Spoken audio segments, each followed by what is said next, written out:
All right. Good morning, Doug. I want to have a talk about travel again today. Now, we've talked about travel and travel restrictions quite a bit on the show. This might be the fourth episode out of 112 or so that we've done that we're discussing travel, but I think it's worth talking about some of the new developments that have come about. The first of which being this actually, let me share my screen so people can see it. There's the State Department came out with this. Hold on, just give me 1 second. Let me find it here. Oh my gosh, where is it? Well, the State Department came out with this notice, essentially. I can't find it at the moment. But the State Department came out with this notice saying that most of the countries in the world essentially were going to be added, 80% of the countries essentially were going to be added to its fourth highest tier of warning about countries, which is their do not travel list, which, typically included places like North Korea. What are your thoughts on that? This is so ridiculous. It's like out of that space show in the 60s, Lost in Space, where the robot says things like danger, extreme danger, Will Robinson. I mean, it's, look, historically, when I paid attention to them at all, I used the State Department's travel warnings as advisories about where to go. I mean, when I went to Israel, I don't know, 15 years ago, one time, I don't know, it was during the second Intifada. And they were saying, stay away from Israel. It's extreme danger, because the natives are rising. But it was actually the safest possible time to visit Israel because, well, first of all the hotels were empty, so they were cheap, and you go to Masada, and instead of waiting in a 3-hour line, you just walked up there. Go to the Dead Sea, instead of huge lines and mobs, you had the thing all to yourself. Walk around Old Town Jerusalem. It was very safe because you could see that there were plainclothes Israeli security everywhere. So it's counterintuitive, but these warnings that they put out are just the opposite of this. So, and of course, I believe that the COVID thing is about 80% pure hysteria anyway. It's interesting about this vaccine thing, which of course is central to this problem. It's that when I meet somebody that is bragging about having gotten the vaccine, I say, well, if you've got the vaccine, I guess I'm not in danger from you, but I'm not endangering you at all. If the vaccine works, in other words, I'm not a danger to you if it works. And if it doesn't work, it's also stupid. I mean, I thought if you were vaccinated, you were protected. So it doesn't matter what other people do. In other words, this is what I'm saying. Yep. Not very eloquent. Well, Doug, I think you're trying to bring logic and reason to the conversation about these vaccines, and I don't think there's any place for that here. But no, it's like what happened in Salem at the end of the 1600s. So reason's got nothing to do with it. So one of the interesting things about this travel list is that on it right now is a country that you spent a lot of time in, and actually several that are interesting here. But Argentina is on the current travel list before they updated it. So they have countries that are on there like of course North Korea, but then you have Chad, Kosovo, Kenya, Brazil, Argentina, Haiti, Mozambique, Russia, and Tanzania. And I just wonder, I can't even imagine why they would consider Argentina. I mean, Argentina isn't really letting in visitors right now, but why would it even ever rank in that same category as the most dangerous places ever? It just doesn't make any sense. Well, and where are the statistics about what the deaths really are? I mean, if somebody is reported as having died of COVID, I suspect most of the time it's just dying with COVID. And most of the time, it appears COVID is asymptomatic.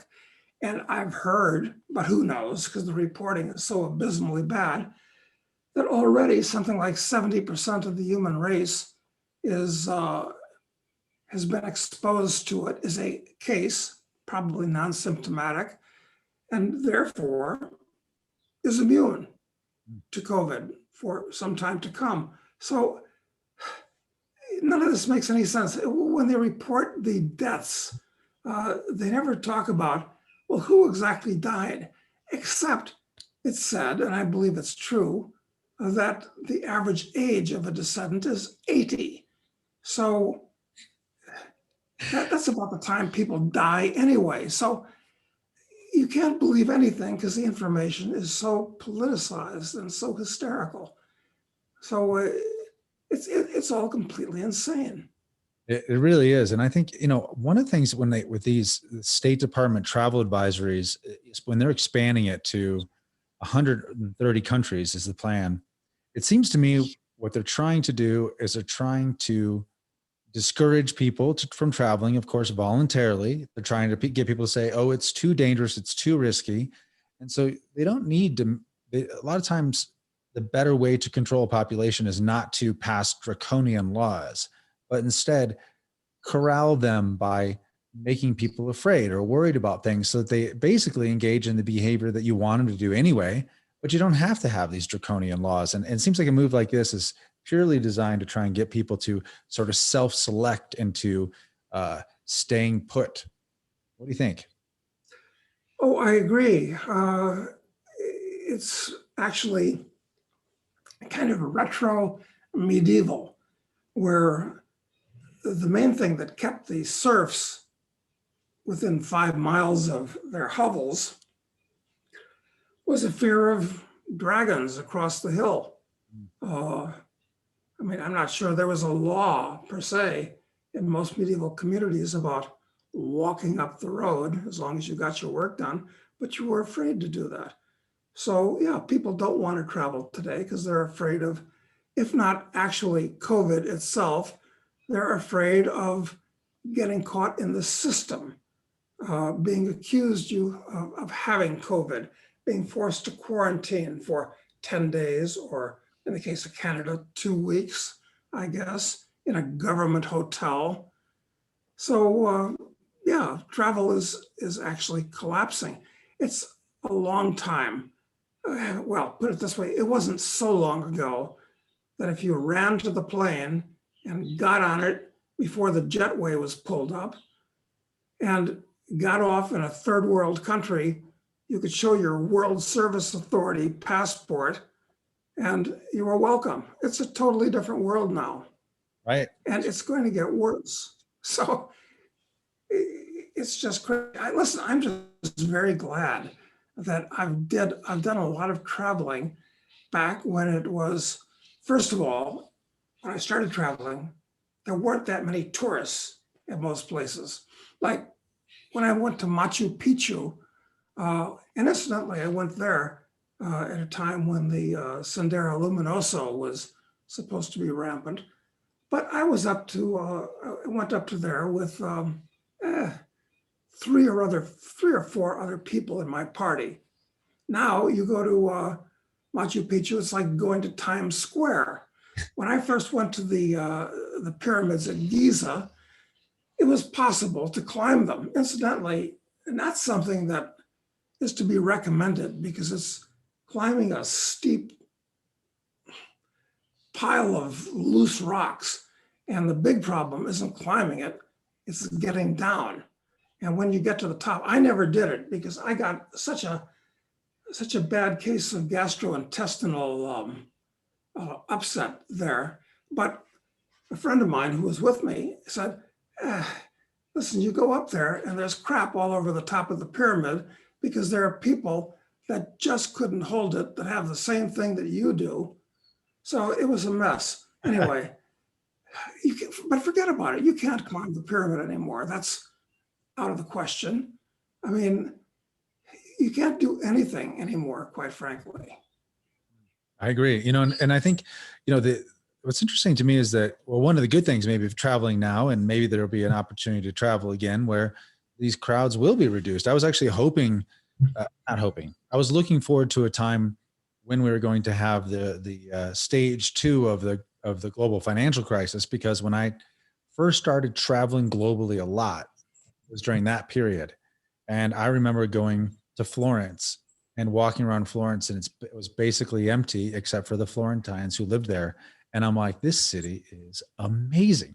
And I've been back several times since. And, there's where the hordes of tourists essentially have totally overrun the thing. And I always thought, next time there's a global financial crisis, I'm going to take the opportunity to travel as much as possible so I can see places tourist free.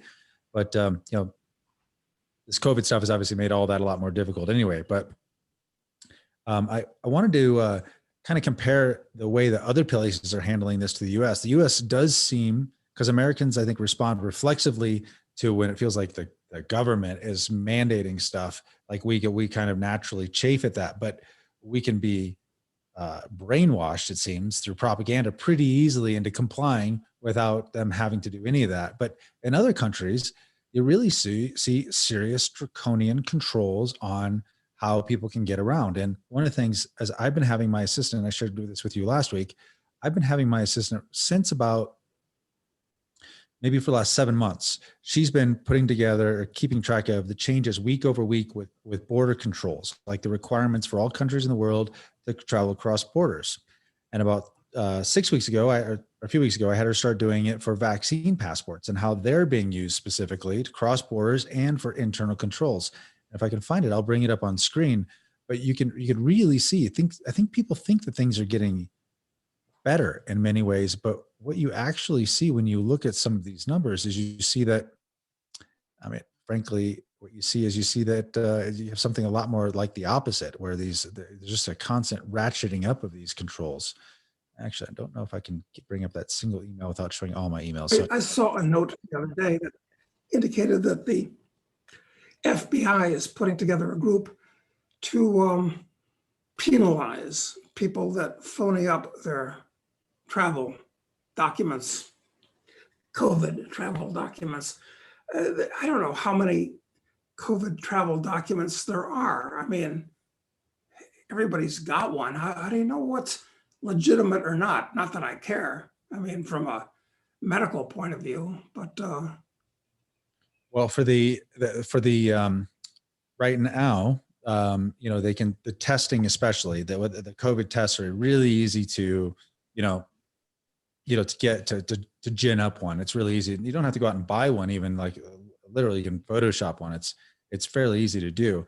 But that is the reason for these vaccine passports that will not be like the old, the one that you maybe you carry that's got the yellow fever vaccine on it, so you can go to certain countries.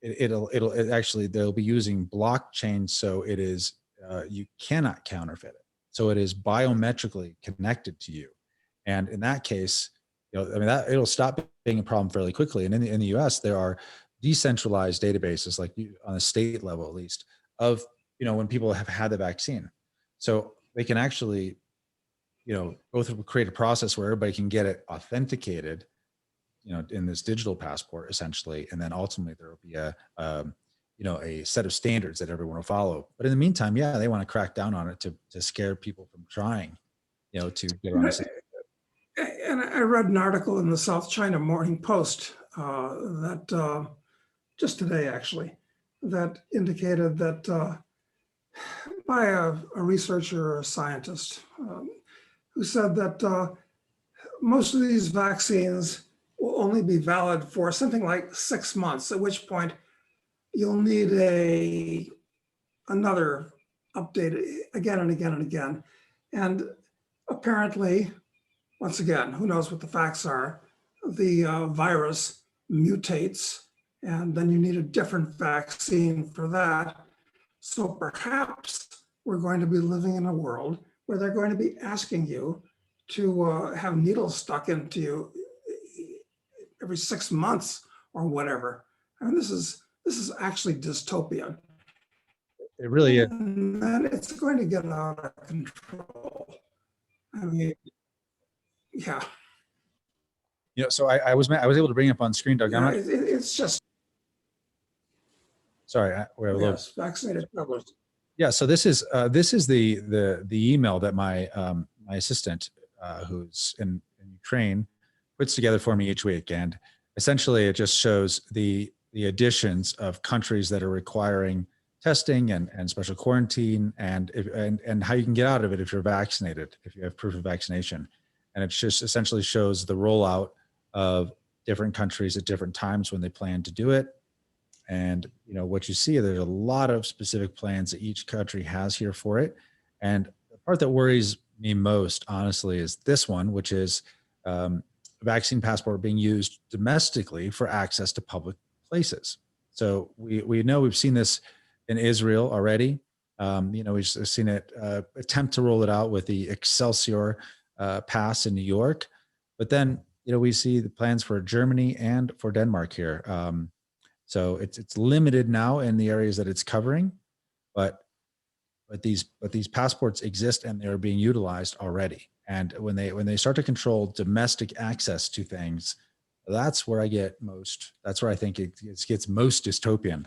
So I think what I'm gonna do, actually, I get this every week from my assistant, and I think what I'm gonna do is I'm gonna publish it as a post on YouTube for people who are paid members to our channel, just so that they can see it. They can just see the information that I'm having it put together each week, because I think it's interesting.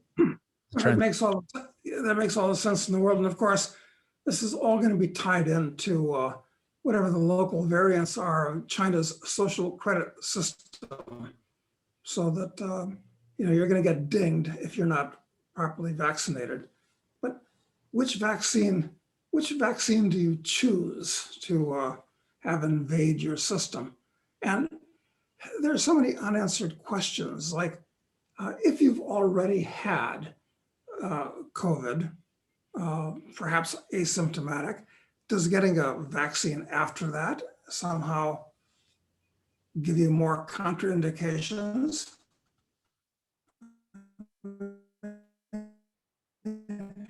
There's no information about this. And another interesting thing is that with having COVID, and then you've got to be locked down for 10 days or 2 weeks, there's no protocol to make you better during that time.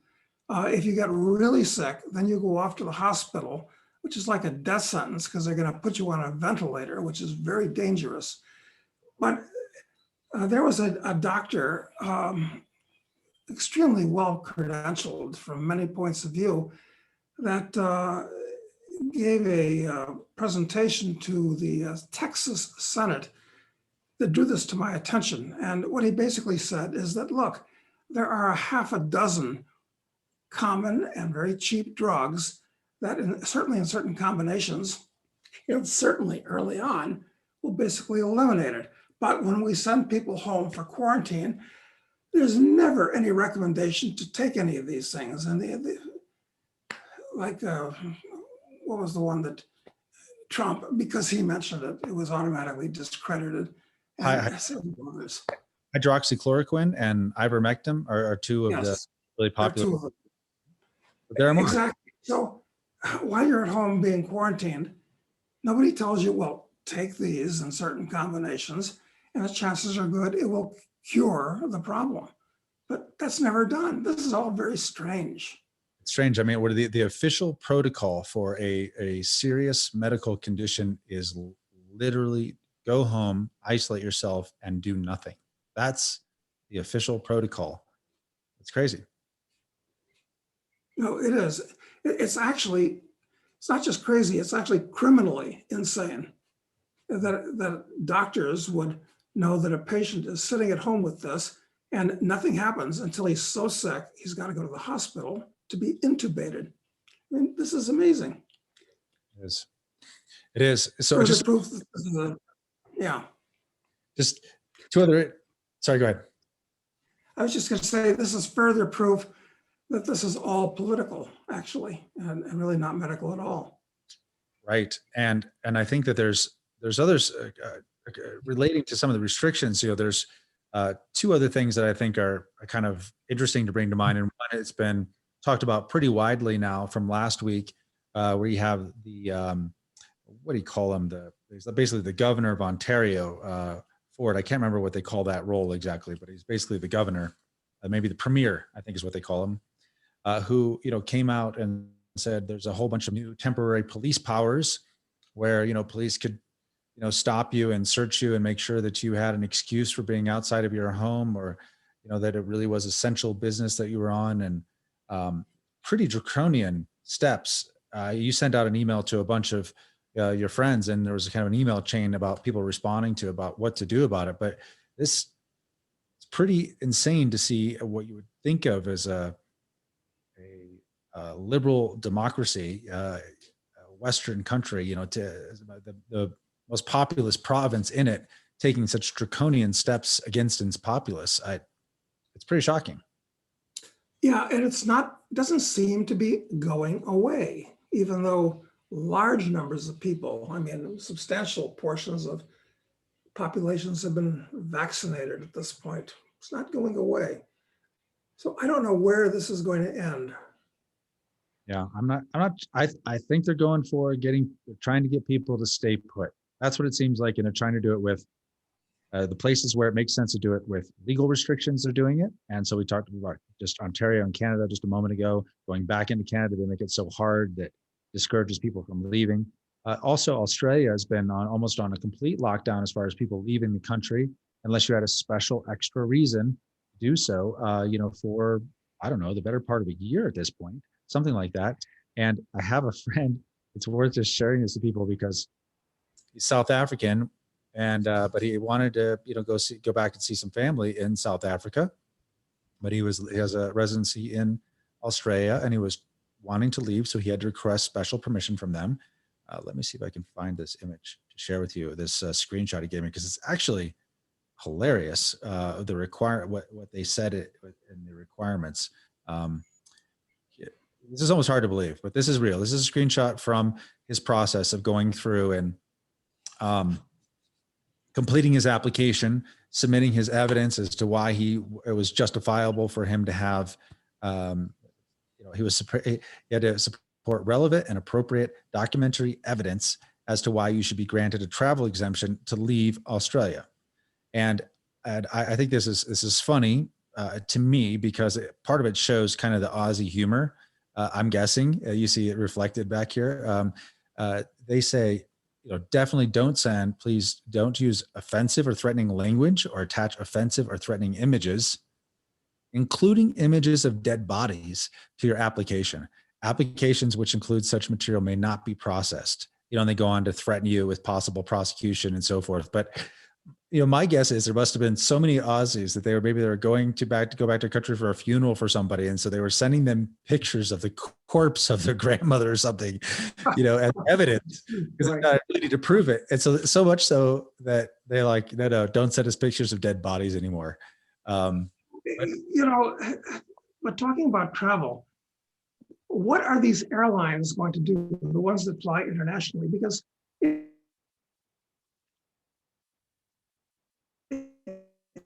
said that international air travel is down 75%. I would think, because here in Uruguay, where I am now, and we'll be leaving in a week or 10 days, I forget, there are almost no flights going anywhere out of this airport. But on my flight to Miami, and I think I have to go, yes. Do I have to go? Yes, I have to go through Panama. There are no direct flights to the US from Uruguay, and there used to be 2 or 3 a day.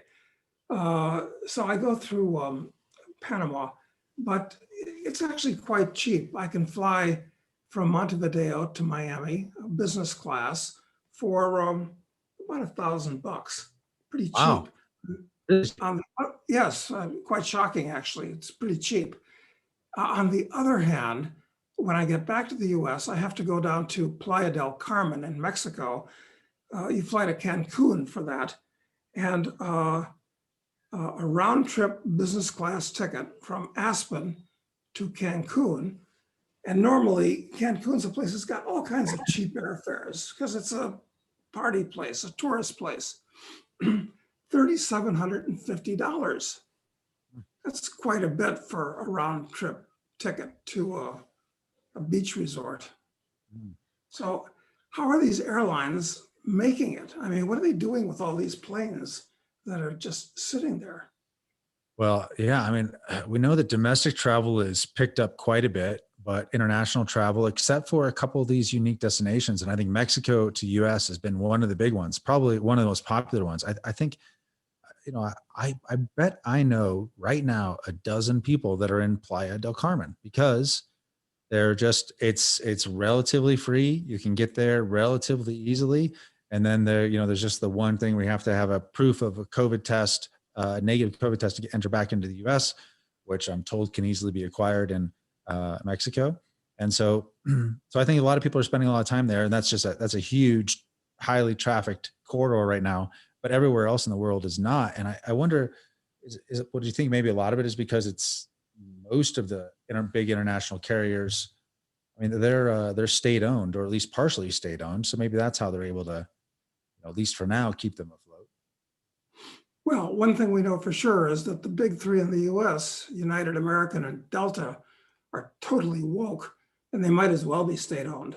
Well, the bailouts they got, I mean, they would be bankrupt already, which would have been healthy and positive if they didn't get many billions of bailouts. Basically, in every bailout cycle that the U.S. Congress has passed, there's been special provisions for U.S. airlines in there. So they might as well be. Yeah, so I guess it amounts to just grants. Here's the money, take the money. Are there any obligations really that come with these tens of billions of dollars being given to the airlines? They were required not to furlough employees. Ah, of course. Yeah. So that's great. So those employees are, I guess, not employed, but they're not working either. They're just kind of sitting around collecting their salaries. I guess, who knows? Planes aren't flying. I mean, but I think you just add them to the list of the, at least 35 million other Americans that are doing exactly the same thing, I mean, who are basically receiving unemployment benefits that is equal to or greater than what they were earning when they were working. It's really amazing when the official figures are that unemployment is 6.5% or something like that. Yep. I mean, you can't really trust the United States government's figures any more than you can trust those of the Argentine government at this point. It's the US government is actually on tilt.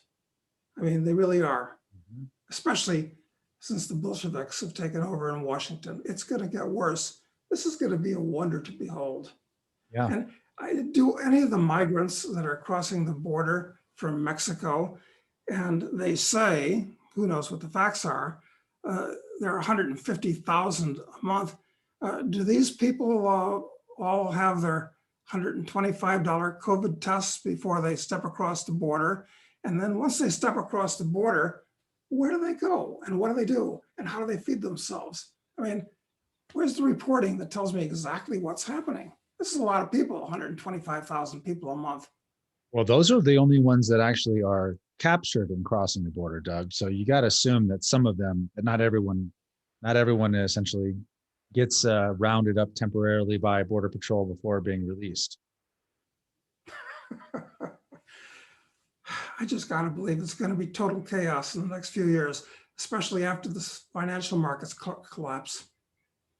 Yep. I mean, once the economy, once the economic repercussions of all the bad decisions of the last, 40 years, but especially the last decade come to fruition, there really will be no exit. There is no way they can pretend any longer. Once there must be a reckoning at some point. Yeah. Oh, well. I'm sure that we'll be hunted down for speaking all this gloom and doom, which will be pinpointed as a cause of the collapse, of course. Lack of confidence. Well, I mean, it is inflation expectations that the Fed worries about, right? Not actual inflation. So I guess that in that vein, it's lack of confidence makes is bad, is something that needs to be managed, just like inflation expectations. Well, I expect a lot if we don't have a credit collapse simultaneously. Me The too. worst of all worlds. Me too. So let me just say one thing I think is kind of positive is that if you look at the fact that the State Department is trying to dissuade people from traveling, that they're really trying to say, it's too dangerous, just stay home, don't go anywhere. That and the US's approach will probably be more of that soft manipulative power, dissuading our pliable population.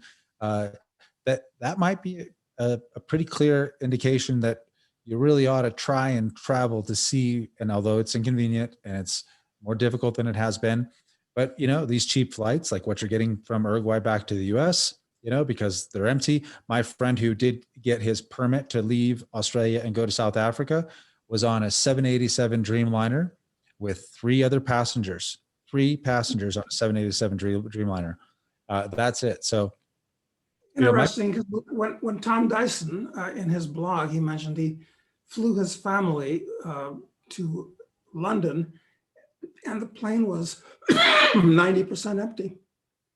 Yeah, I mean, so basically, everyone's I feel the propaganda effects are working on me. I can feel it working on me, making me go, I don't really want to do international travel. I don't want to put up with the hassle of it.